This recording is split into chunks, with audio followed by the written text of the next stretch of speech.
Welcome to the Tough Talk Podcast, your weekly sports podcast rambling and debating all your favorite sports. Previews, recaps, predictions, and more. Only here at Tough Talk. Be sure to follow along on Twitter at Tough Talk Pod. Now, here are your hosts, Christian and Derrick. Hey Christian, how's it going today?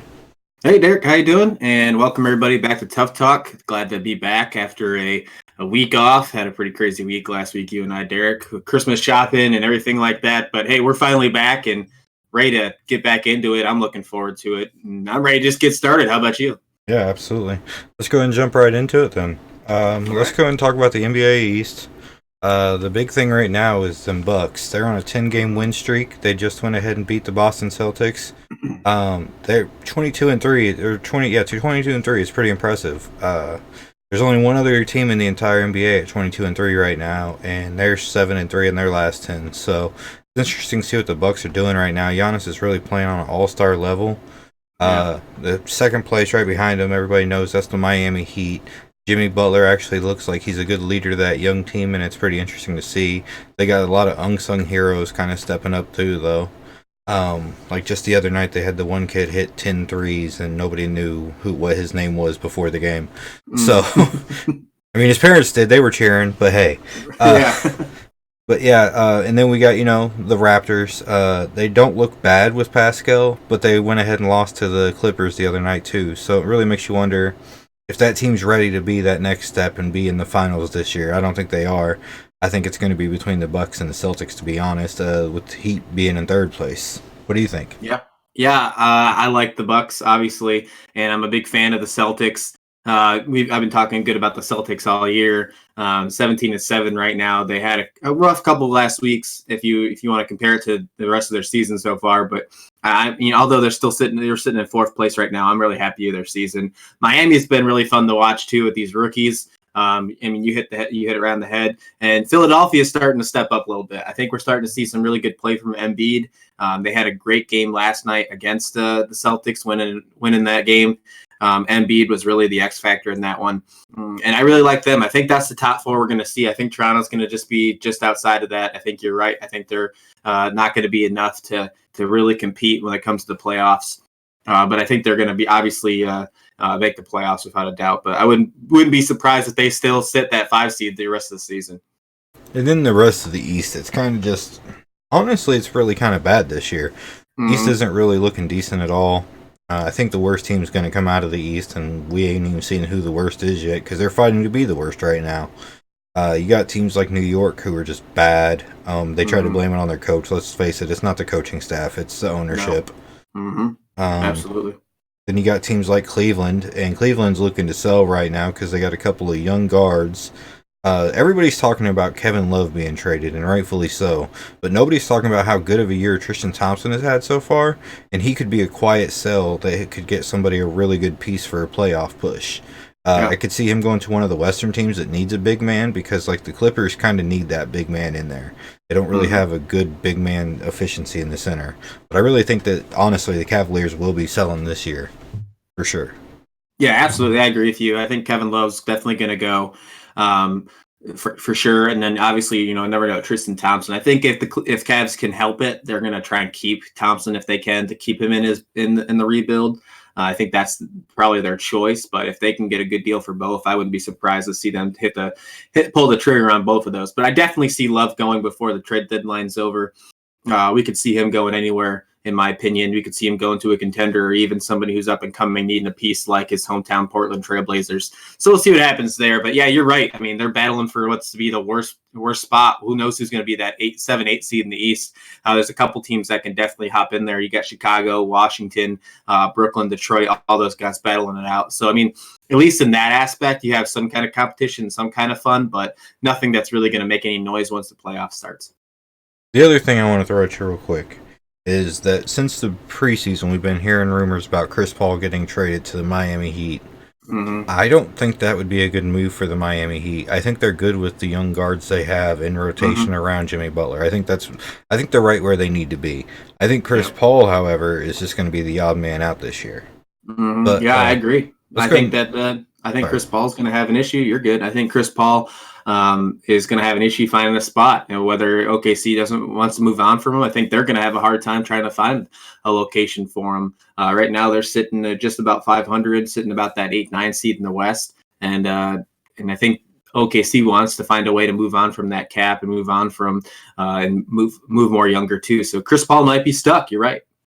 All right, so let's go ahead and get into the West real quick, and we'll finish talking about the Oklahoma City Thunder because you have thought that you thought they might move on from Steven Adams. I thought they were going to move on from Chris Paul this year. They're one of the teams, though, that's through the 7 through 11 in the rankings, and it's only a 1-game difference between all those teams. So it's still a team that could be a playoff team this year, but I think they're a first-round sweep. If they're in the playoffs, they're going to be an 8 seed against the 1 seed and be a first-round sweep to somebody. And I don't think that's how Chris Paul needs to go out. However, Chris Paul needs to restructure his contract if he wants to be on a contending team this next year, because that money's what making it hard to move him.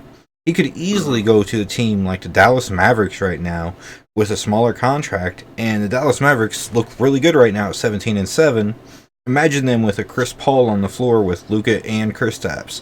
That would be somebody who could really help, and not maybe when Luka's on the floor too, because he's also a primary ball handler. They could also just put him in when Luka's out kind of thing and try to get somebody to take that role. I really do like what the Dallas Mavericks are doing. I did dog on them earlier. I didn't think they were a playoff team, but Luka keeps being Luka, and Kristaps is getting healthy again. It's kind of surprising. Yeah, absolutely. I agree with you 100% on that. I think Dallas would be a great pickup for Chris Paul. I think that'd be really good. There's not many other teams that I could see maybe going for it that could use that kind of guard help and that aspect of becoming a playoff caliber team other than Dallas. I think that's the perfect fit. The Western Conference is really fun to watch, though. There's no doubt about it. The top 6 teams have been a delight for sure. I just got done. We were talking about it earlier before the podcast. I got done watching the Blazers and the Nuggets last night, and wow, how amazing was that? Yeah, I know Portland's only 10-16 and they're sitting in the 10 spot right now, but getting Carmelo back and seeing him resurrect his career, it's so fun. That team is really fun, especially if they add someone like a Kevin Love later on in the season. Yeah, I think that team would be good for Kevin Love. I think they do need a big man to help inside with all they've done. But the thing that surprised me about Carmelo is how well he's fitting in. I still seen one, he threw up 20 shots the other night. But hey, that's going to be a Melo night sometimes. Sometimes he's going to throw up 20 shots in a game.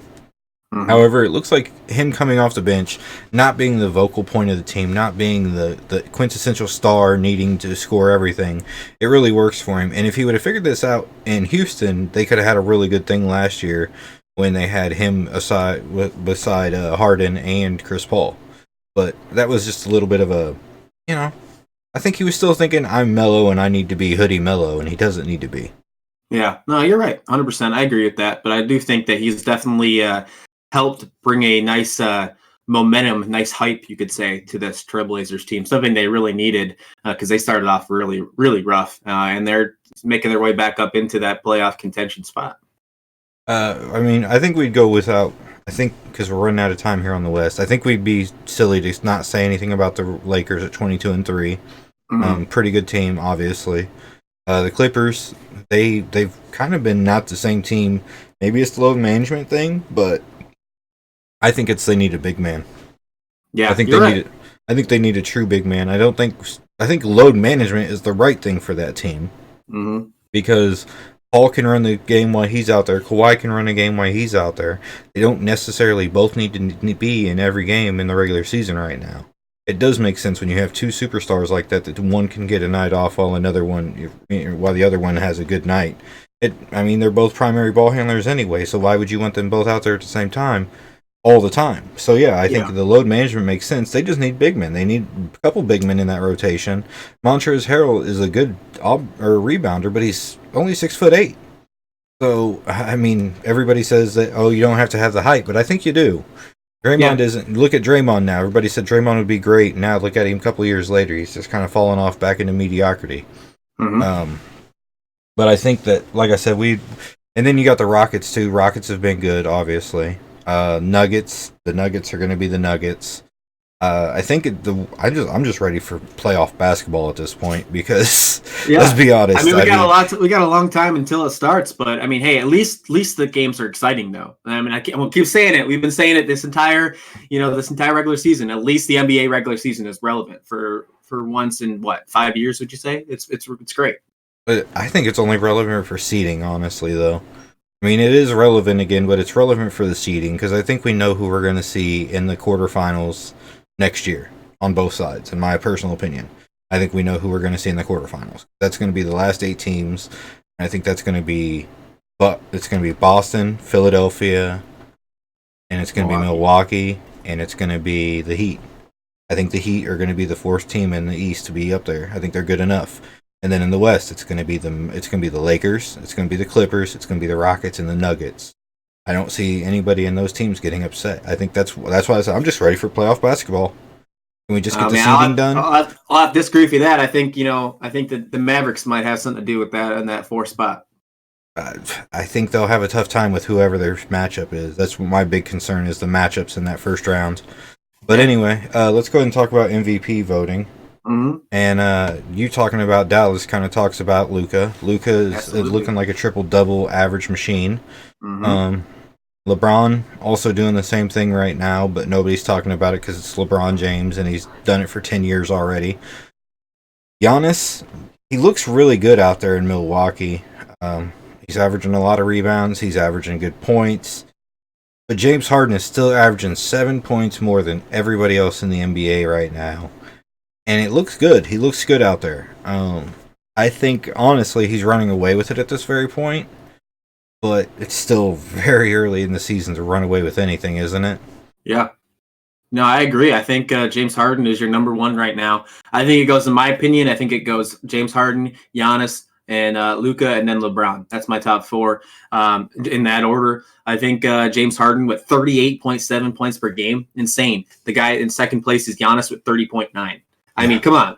That's almost 8 points difference. Yeah, that's what I was sitting at 30.4, and LeBron's having a great year too. Harden is just running away with it in points. But I will say Giannis is a good second. I think he's a tight second because when you see what he does compared to any other player in his per 36 statistics, it's insane. It's like better than Shaq numbers. It's better than Kobe numbers, MJ numbers. Giannis is doing some crazy stuff if you look at advanced statistics. And to me, that's why he's solidified himself as number 2.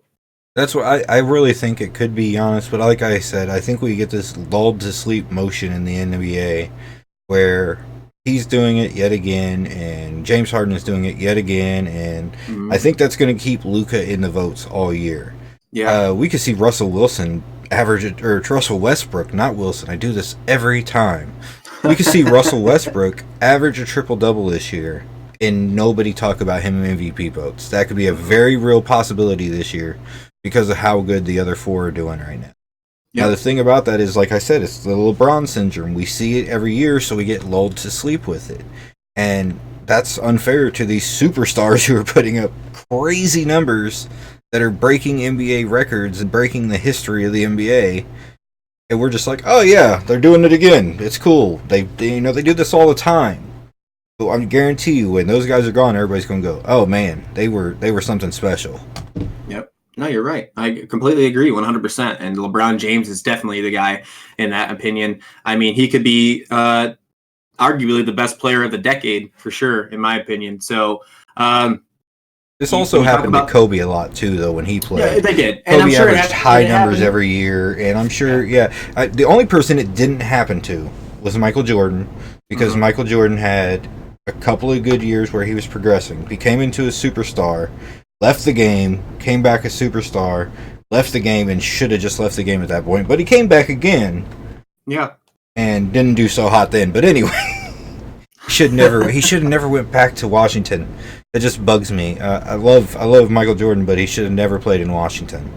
Like, everybody was cheering that he got back up to the rim. I'm like, son of a bitch. But anyway, Rookie of the Year talks. And Rookie of the Year talks, we got kids doing things that are fun. Yeah, absolutely. Honestly, my front runner, I know me and you personally both really admire Rui Hachimura at the 9th pick. But I gotta say, Eric Pascal is a better value pick right now, in my opinion.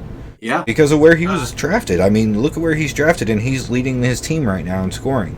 That's a good thing for somebody who, was looking like he wasn't going to get playing time at the beginning of the year. Yeah. No, I agree. You're right. I think Pascal has been having a great season. I think he's going to continue to have a great season. You said he's leading his team in scoring, so I wouldn't be surprised 100% to see him leading that Rookie of the Year contention. I still think Ja Morant deserves to be in that conversation for sure, as well as both those Heat rookies as well, Kendrick Nunn and Tyler Hero. I think those are your top four. I like to keep Rui in the mix just because I'm really big on Rui Hachimura, so I would put him as my fifth spot right now. But there's plenty of other guys right there really doing it. RJ Barrett's having a great season. Say, I have RJ in my top four instead of the Miami guys. Yeah, I mean, I have to keep those Miami guys in there. I think Kendrick Nunn and both Tyler Hero are having great games or great seasons, and it's really cool they're doing it both on the same time or both on the same team. So, but to me, yeah, I think Pascal and Ja Morant are the two guys that are really battling for that Rookie of the Year contention right now. I'll tell you how good the rookies are this year, and me and him both said this before the NBA draft. When we did our pre-draft analytics, we said we thought this was going to be a very effective draft class. We said this wasn't going to be top 5 picks and then the rest are trash. We said this was going to be an impactful playing class. And to go ahead and put that into perspective, we just named off 8 players that are rookies that are all in contention for Rookie of the Year. When I go into my NBA DraftKings here in a minute, I have 3 players that are rookies that are in my DraftKings that I'm going to be talking about for you guys that are valuable picks. So it's literally, it was a good draft this year, and it's going to be one that stands out for the next couple of years. People are going to go, oh wow, we thought that was a bad draft. Come to find out, pretty much everybody's hitting. If Zion comes out and he is a superstar like everybody thinks, and this injury doesn't get him, it'll be one of the best draft classes, and it won't be talked about as everybody who missed on ... because the Pelicans drafted Zion Williamson. Right. Yeah, I agree 100%. I think it's kind of like almost like the Greg Oden draft class with Kevin Durant. That was a very valuable draft class, but it gets overshadowed because of what happened to Greg Oden in the foot, in the knee. And that was all because of Portland and them putting an insert into his shoe, which is the craziest thing I've ever heard. But they put an insert into his shoe because his right leg was shorter than his left leg. So they put an insert in there. As soon as they did that, he would never played with that in his career. Messed him up and he got injured. So that's why that happened. But that's what this draft class reminds me of. It's a deep draft class, superstar potential from top to bottom, and people who are going to contribute all throughout the league. I mean, I think we're going to be talking about these guys for the next 5-10 years as maybe all-stars. All-stars, couple MVPs in there. Yeah. It's a good class. It's a great class in my personal opinion. And when we said it at the beginning, I'm like, man, I hope we're not overhyping this because I just saw stars. That's what I saw. Yeah, no, I agree with you. I think we didn't overhype it at all. I think we're definitely getting what we were hoping for this year, and I think it's only gonna get better if we get Zion Williamson in the mix. Yeah, absolutely. So now I'm going to get on to the DraftKings, and I'm going to go ahead and talk about those rookies I was talking about real quick.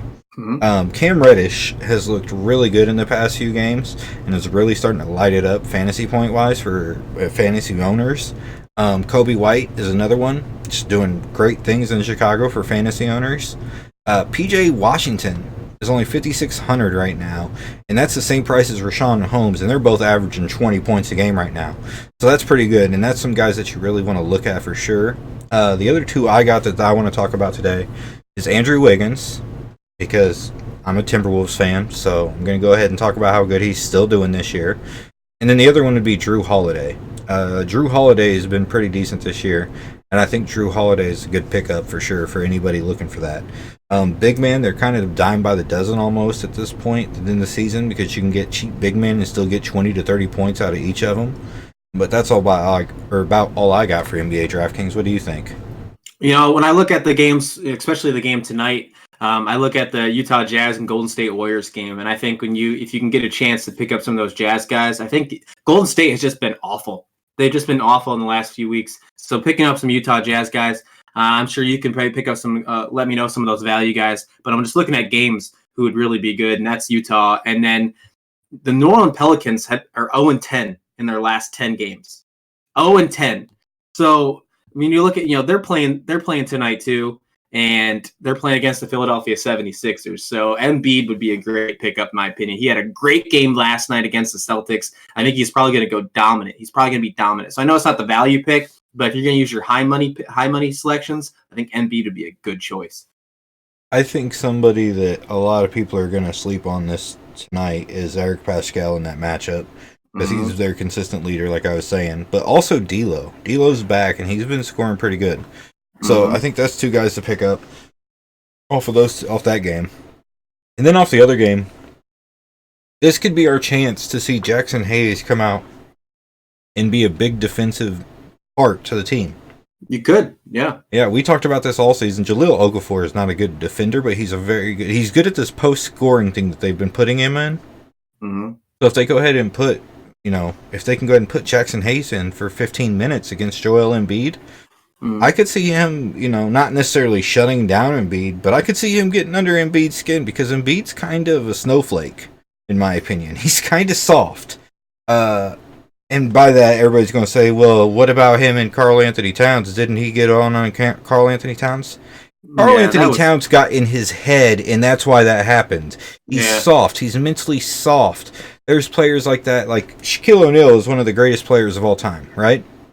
He was mentally soft early on in his career and would get teed up for letting his opponents get under his skin. There's a story of Dennis Rodman coming down guarding Shaq, and Dennis Rodman grabbed his ass. Shaq turned around and shoved him to the ground and said some words that at the time weren't exactly horrible words. Nowadays, you'd never see an NBA player play after what he said. But the reason I bring that up is because he got immediately teed up and kicked out of the game. It was exactly what Dennis Rodman wanted. Joel Embiid has to have that same mindset of he can't just turn around and shove somebody, because he's a key part to that team, and they can't have him just mess up like that. And that's what they're going to... Joel Embiid is just... He's a little bit too much into his own head. He gets a little too hyped up, and he gets so many technicals because of it. It's hilarious. He could very easily be going for that record of most technicals ever, because I think I don't know, man. He's emotionally soft. He always gets people get in his head, and they live there rent free. And I think that's a big thing with him. And a lot of people don't talk about that, to be honest. Yeah. But it's time for your On the Ice. You ready? Yeah, absolutely. Let's get to it. Alrighty. All right. So biggest thing in this last, I guess you could say 2 weeks, if you really want to discuss it, since we really weren't, around the last week. And there's been a lot of scandals going on in the NHL with abuse and just bad coaching and bad culture. And it started in Calgary with Bill Peters, and now it's just getting really bad all around in the NHL. We're seeing a lot of things change, and hopefully a culture change is happening in the NHL.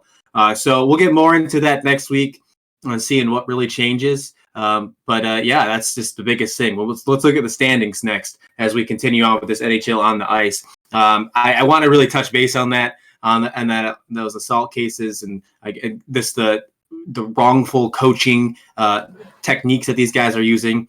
It's just something that is frowned upon, and it should be frowned upon. But until then, we're just going to move on to the standings. Next, we got in the Eastern Conference, which is pretty impressive. As always, your Washington Capitals are leading the way, 51 points, followed by Boston with 46 points. Those two teams are kind of carrying away with it. And you got in the Atlantic Division, you got Boston, Buffalo, and Montreal. Washington, the Islanders, and Carolina. And your wild cards are Pittsburgh and Philadelphia. Tampa Bay is sitting outside the playoffs, something that we would not have expected last year or the year before in the Eastern Conference. These guys were like 100 and something points, 107, I believe, last year, and now they're sitting outside the playoffs as of right now, which is pretty incredible when you look at it like that.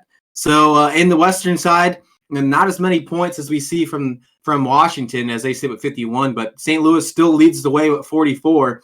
And right behind them is Colorado and Winnipeg, sitting for that Central Division. In the Pacific side, you got Arizona, Edmonton, and Calgary. Edmonton fell off a little bit. Both of those guys really doing fantastic. All those teams are doing great. And then in wild card, you got Dallas and the Vegas Golden Knights hanging on, hoping to continue their playoff runs and keep it going. LA Kings, Chicago Blackhawks, Detroit Red Wings, New Jersey Devils, those guys that we've been seeing for years make the playoffs and do really well are sitting at the bottom of the division. So I think it's finally been some kind of a change in teams for the NHL. So yeah, I'm really liking what I'm seeing so far in the NHL so far. And as we get almost about the halfway point, yeah, really happy. Really happy what I've seen so far. Back to you, man. All right. Yeah. I don't know much about what's going on with the scandals real quick. Let me jump over. I don't know what's going on with the scandals real quick, but hopefully that gets resolved and hopefully they're able to show the professional side of the NHL and reprimand everybody who's needing to be properly reprimanded for this. I need to actually look into it more myself now to understand it fully because I don't really follow hockey, if I'm being completely honest. It's just one thing I've never got into. It's frowned upon for sure. They're definitely going through a lot. There's a lot of coaches are getting fired and moving on. A lot of things are being leaked out. Players are not happy with the culture. It's a mess. It's a mess right now. And I think the NHL is doing the best that they can by trying to get rid of them and trying to keep it as much on the down low and trying to keep it as much as possible. But it's coming out. And rightfully so at the same time. But it's bad for business right now. It's not seeing that stuff in the news more than you're seeing, things about Ovechkin or Connor McDavid about their great performances. You're seeing things about what's happening on the sidelines, inside the rink, with the coaches and stuff. It's just something you don't want to see.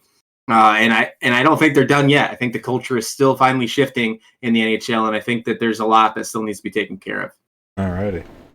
Well, hopefully they get it taken care of because they need to get somebody in there who can take care of things like that.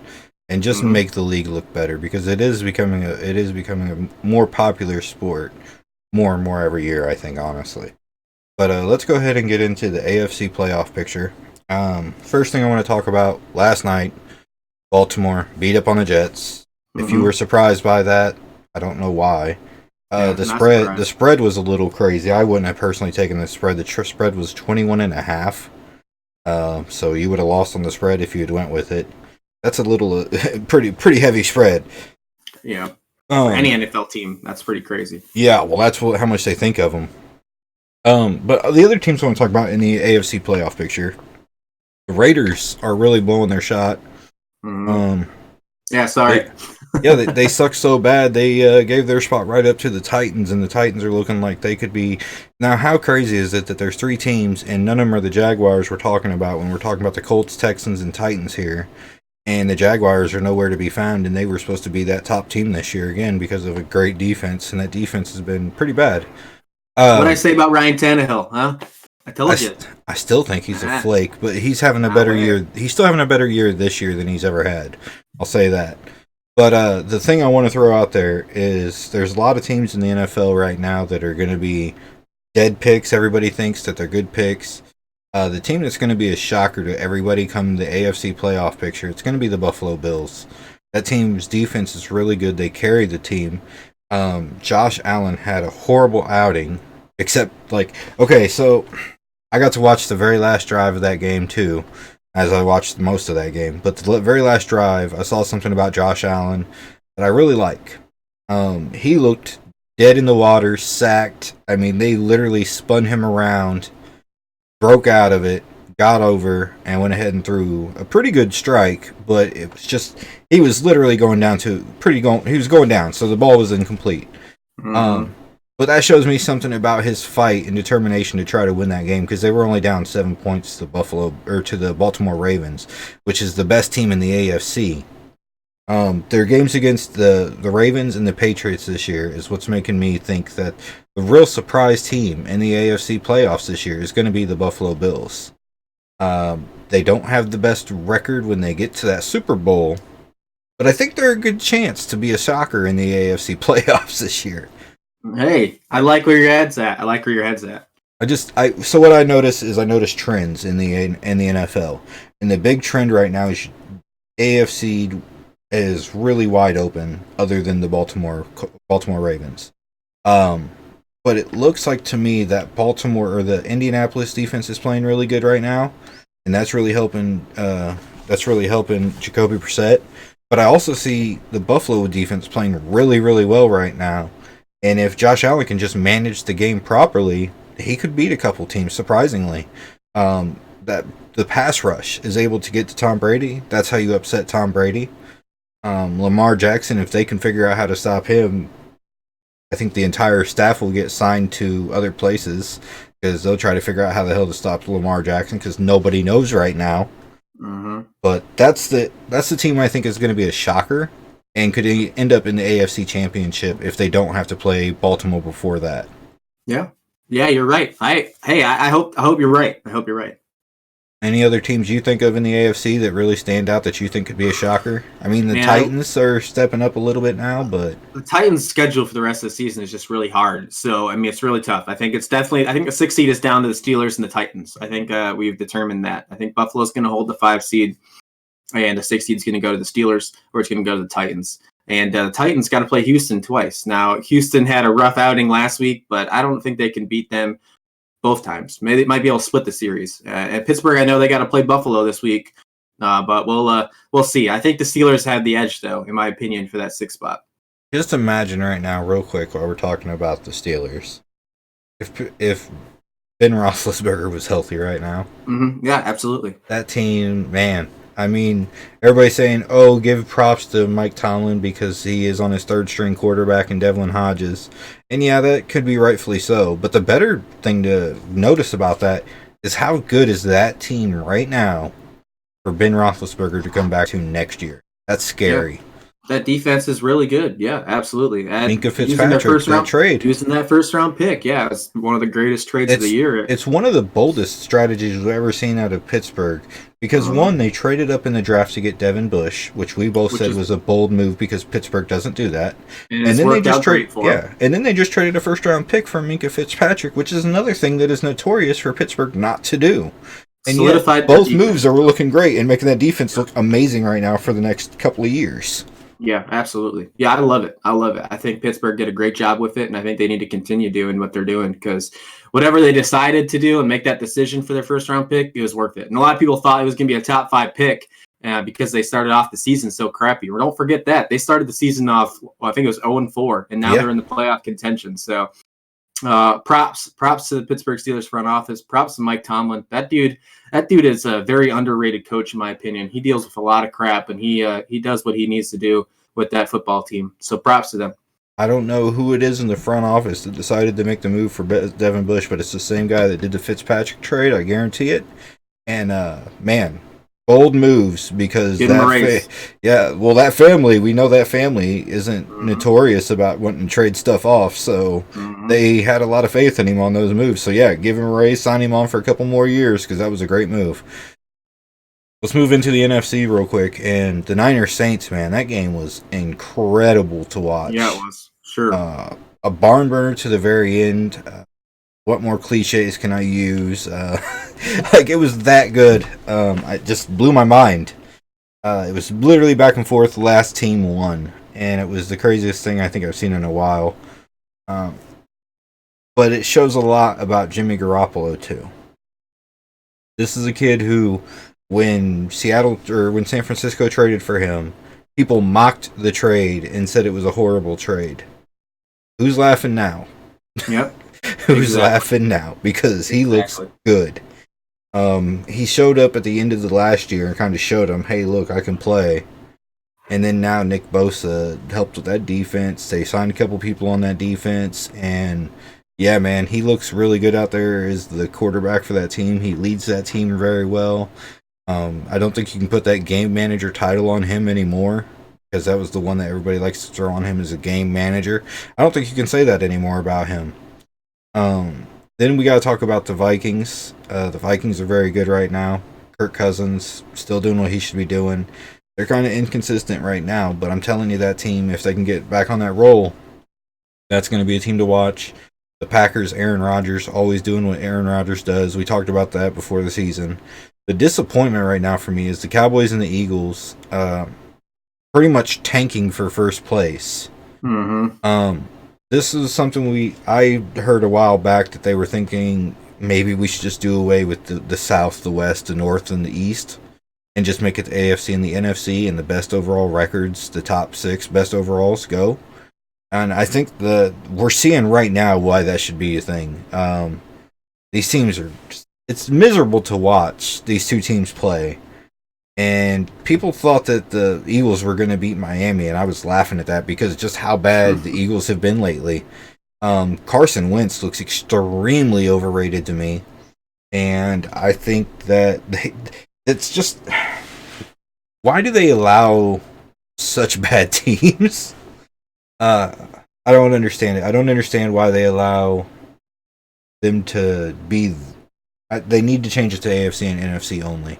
Because this is showing why that's such a bad freaking system.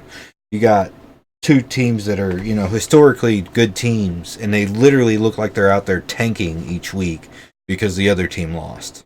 All right. And it's bad. They're bad.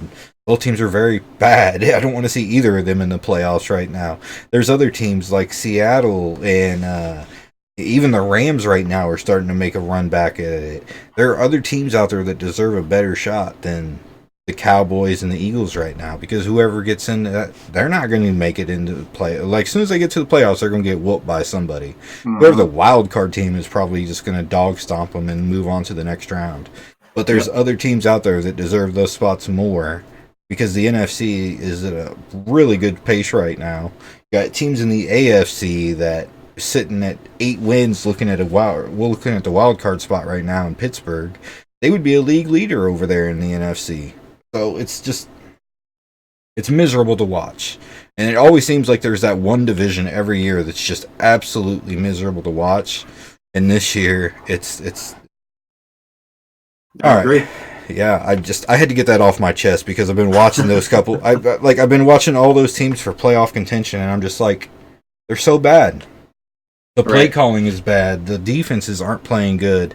Like, we were just talking about Dallas's defense a couple of weeks ago about how good they were. The defense ain't looked good since we talked about it. So maybe we cursed them. Who knows?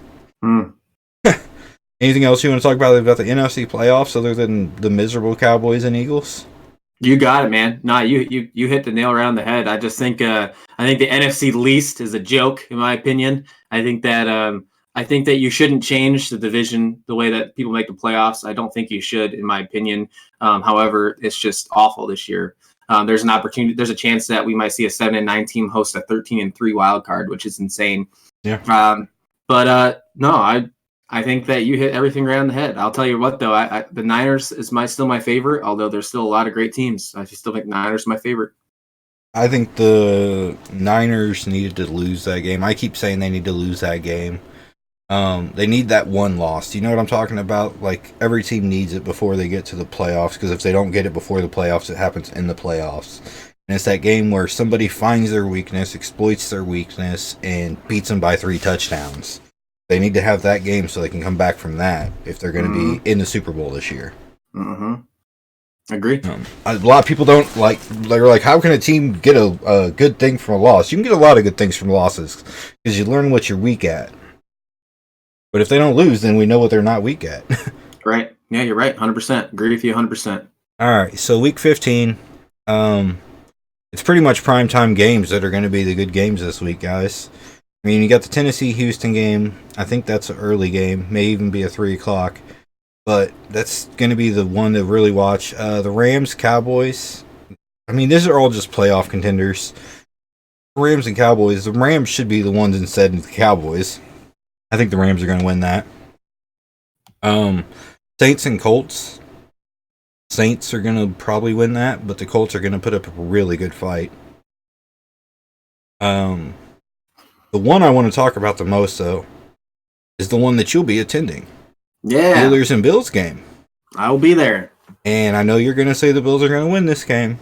Yeah, they will. I'm hoping you don't see Josh Allen throw 3 interceptions this week. I don't think so. Minka Fitzpatrick is really leading that defense, and it's a turnover machine right now. As we just discussed in the AFC playoff picture when we discussed them. I really like what they did bringing in Devin Bush in the draft and then really getting Minka Fitzpatrick with that first-round pick. They needed somebody to lead that secondary, and that was the guy, apparently.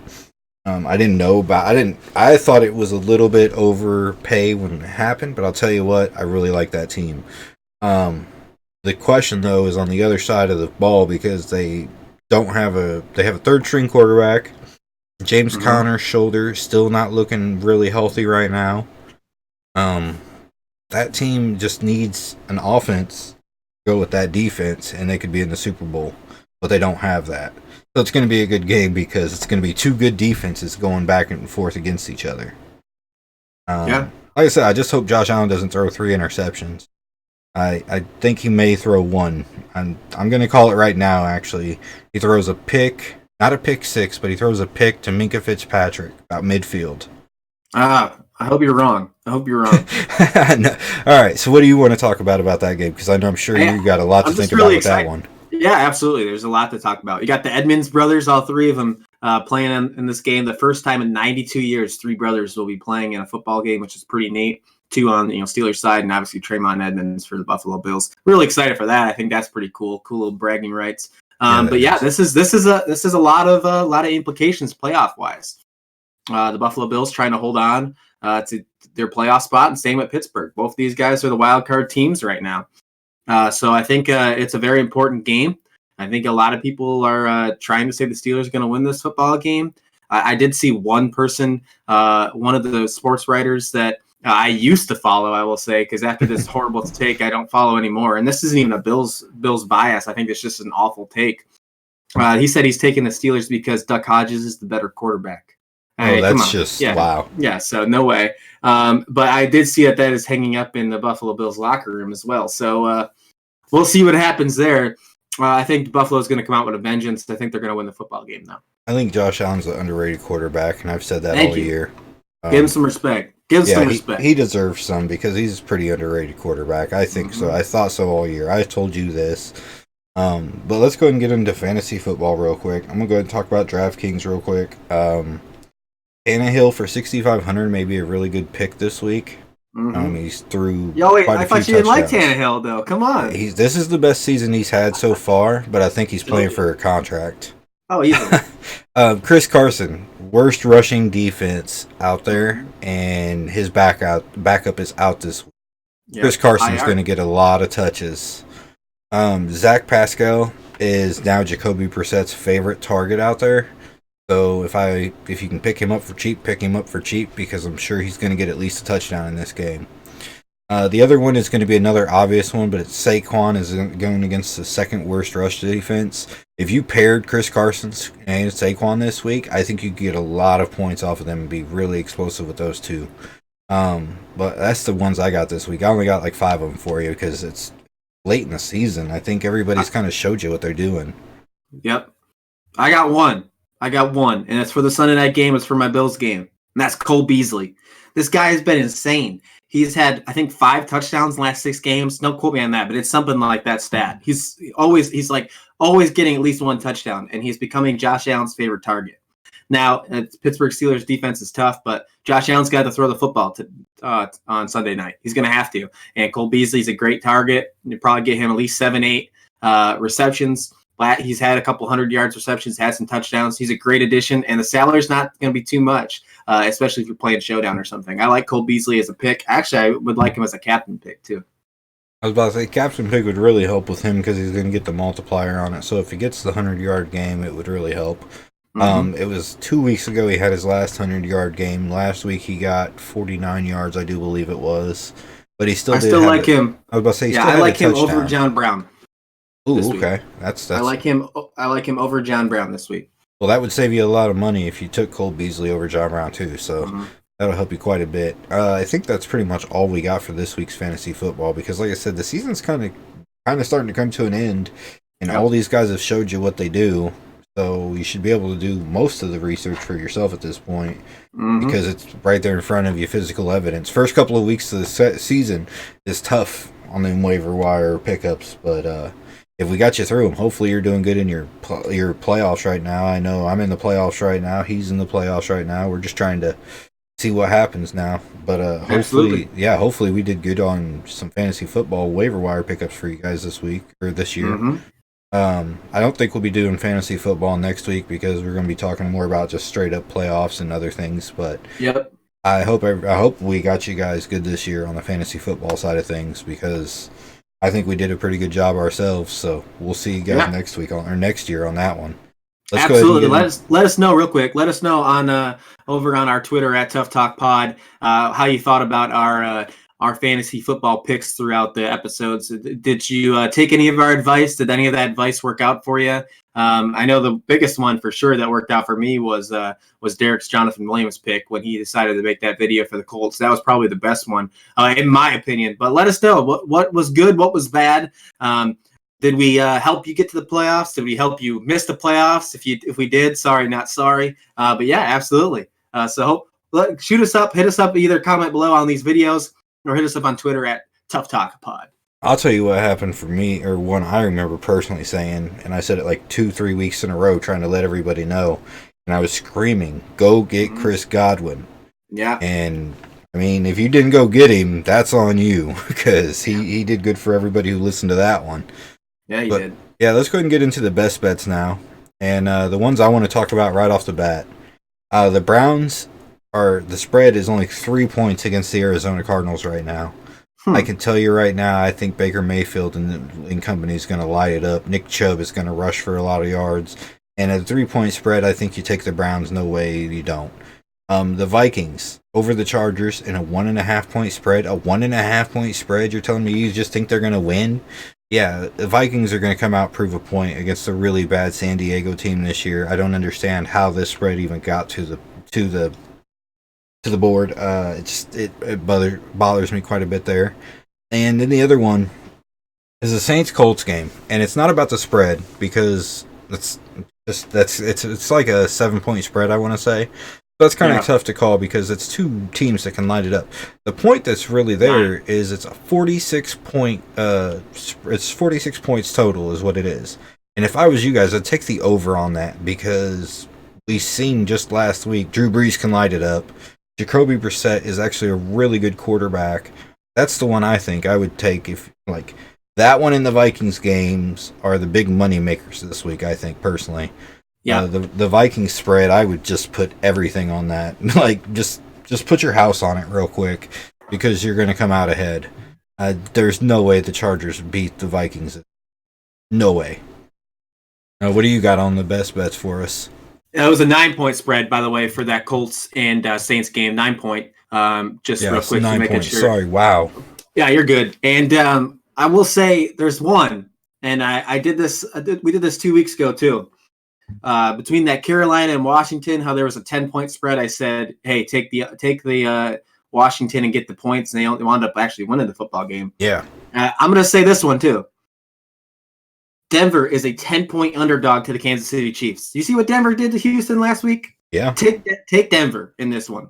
Take Denver. They might not win this football game, but they're not going to lose by 10. Not the Kansas City. I don't think so. I'm going to call it right now. I think Kansas City wins the football game, but I don't think they win by 10. I think they win by 6 or something. But in my case, I think that this is a good one to pick up for Denver with the points. So, give me that one all day.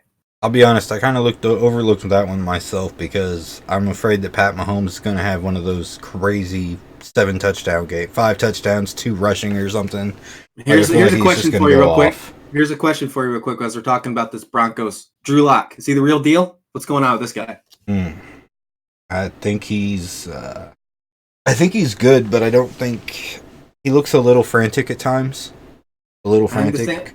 I think the sample size is a little too small in my opinion, but man, I'll tell you what, he can put that ball right where only receivers can get it. He's looked decent. I'll say that. He's looked great. He's also got bailed out by some amazing catches too, because that one in the end zone last week, I think it was, where that kid was fully extended on a complete dive. That was a great play by the wide receiver, not by Locke to put that there.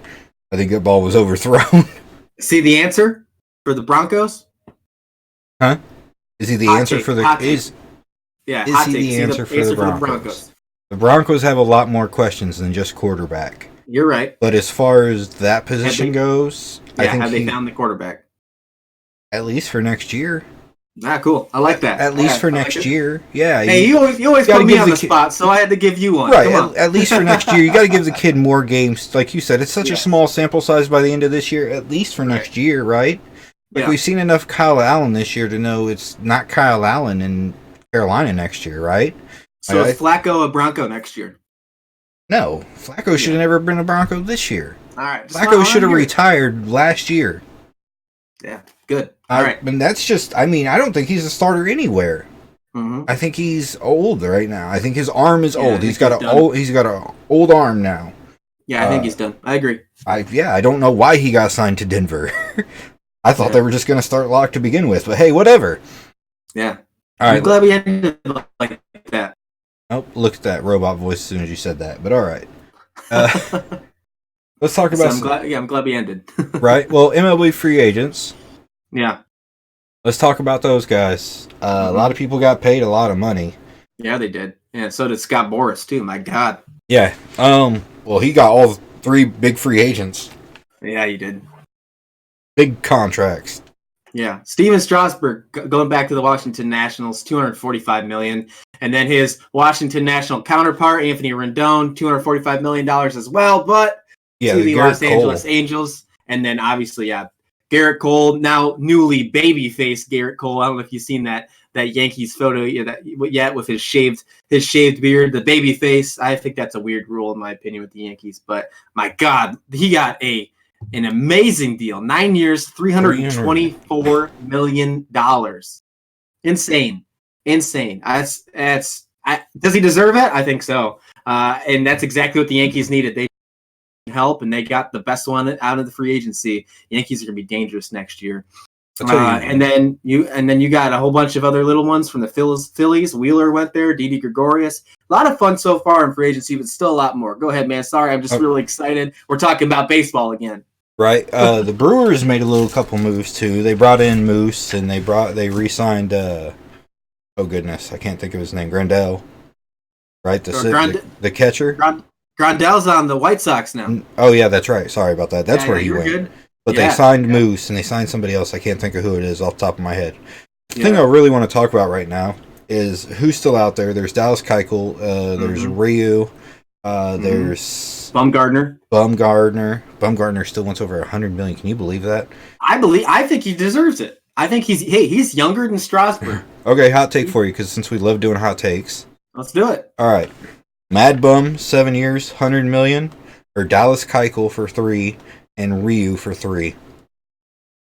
I mean, if you could get both of those for that, yeah, I'd do that. But I don't know because I think you can because of the market value. Their market value has been marked down because Keuchel's value is actually down because of his age. A lot of people are saying that his age is going to be a big problem with him. I personally don't see it. I think he's a good pitcher. I think he's a great pickup. I think Atlanta.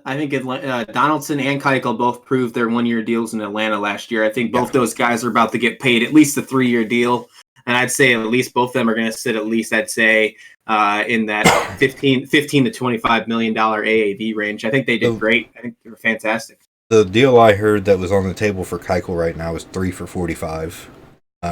That's good. I take that. Right. So if you can get him for 3 for $45, and you can pick up Ryu for 3 for $50, which was the other one I'd heard he got offered, that's 2 good players, and that's the $100 million you're spending on Bumgarner. So that's why I say that. The thing I really want to talk about with free agency that's really blowing my mind though, with that Rendon deal, Trout is going to be there for the next 10 years. It's already signed. It's already contracted. Rendon is now going to be there for the next 7. Now, if anybody out there is like, well, no, because he could just opt out or they could trade him. That deal is 7 years, 245, fully guaranteed, no opt out, no trade clause. Yep. 7 years of Mike Trout and Anthony Rendon. That's going to be scary. And who's their manager? Joe Madden, too. That's the great part. Joe Madden is their manager, which is fantastic. He's great with analytics. He knows what he's talking about. You got 2 big bats. You got probably Trout sitting at the 2 spot, Rendon sitting probably at the 3 spot. You're going to see a lot of RBIs from the guy who already had 120 RBIs this season. Trout's going to have a lot of runs scored. It's going to be fantastic. The only thing they got to do, though, they got to be one of those guys that goes after Bumgarner or Ryu or something. I was about to say, from what I've heard, they're still actually in the Bumgarner talks right now, too. That was one of the guys they're considering bringing in right now is Bumgarner, not Ryu, but Bumgarner. I've heard that the one I keep hearing is the Cardinals for the Ryu and Keuchel. I mean, it's possible. We need left-handed support in St. Louis. Keuchel is left-handed breaking ball pitcher, which really helps St. Louis. That's what we love is a breaking ball pitcher. Ask Adam Wainwright. And our stadium, it really loves breaking ball pitchers too. Again, ask Adam Wainwright. The guy that I think that would be a steal if we could ever trade for him off of Atlanta would be Max Fried, because he looks like a young Adam Wainwright. Yeah, but you ain't getting him though. I don't think you're going to get him. I think he's stuck in Atlanta. I think they love him too much, in my opinion. But there's a lot of left-handed pitchers still that I think are on the market that Cardinals could make a big move for. Like I said, I'm all in for the Dallas Keuchel deal. If we can get him, I'm all in for that. There's a guy I follow on Twitter, Brendan Schaefer. He works for KMOZ in St. Louis. He said we should sign Jeffers off of the Brewers. Jeffers. Yeah. And I kind of agree with that one a little bit, because I kind of could see him working. But the other guy, he said that he sees, and a lot of people are disagreeing with him on this one, was Yasiel Puig. And a lot of people are saying that they don't agree with that move, but I'll tell you why I agree with that move. He's a really good bat, and he's also a really good teammate. We seen him on his last day, when he'd already knew he was getting traded, get into a fight with his old team, and then be the same kind of guy for the Cleveland Indians too. So I really like Puig. I like the way his style is, and he looks like he'd be the kind of guy to stand up and go to bat for everybody on the Cardinals, and would fit in really well with that team. So I think that's a really good possibility, and nobody's talked about him so far this free agency. That's not been a name that has come up, and he is a free agent, so I don't understand why. I don't know if people don't like his attitude or what, but I personally think he's a good player. Yeah, I think there's going to be some talks. I just think that we're seeing the pitching stuff first. We just finally got all the big names off the books, which we didn't think were going to happen so soon. So I think a lot of people weren't expecting to talk about the second-tier players so early, but now we are. Marcell Ozuna's still there, too, and some people considered him Tier 1. A lot of people, like myself, considered him Tier 2. Yep, I agree. I don't think he's going to get as much money as he thinks he's going to get. I think he'll be back in St. Louis on that $18 million qualifying offer. Because nobody's going to give him what he thinks he's going to get. He's not worth $25 million a year. He's not worth $25 million a year to anybody right now. But anything else you got to talk about on free agency or anything in general? No, that's it, man. All right. So what do we think we're going to talk about next week? Probably everything about this, except we're going to take out fantasy football. We're replacing that with something else. I'll let you guys know next week. You'll see. Be a little surprise. Maybe we'll throw it up on Twitter, let you guys know what it's going to be. But absolutely. I think that's going to be it for this week, don't you? Yep, absolutely, man. I appreciate it, and talk to you guys later. Hey, we'll see you next week for sure. Thanks for listening to the Tough Talk Podcast.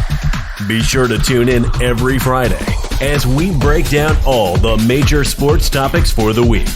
Don't forget to subscribe and follow on Twitter at Tough Talk Pod.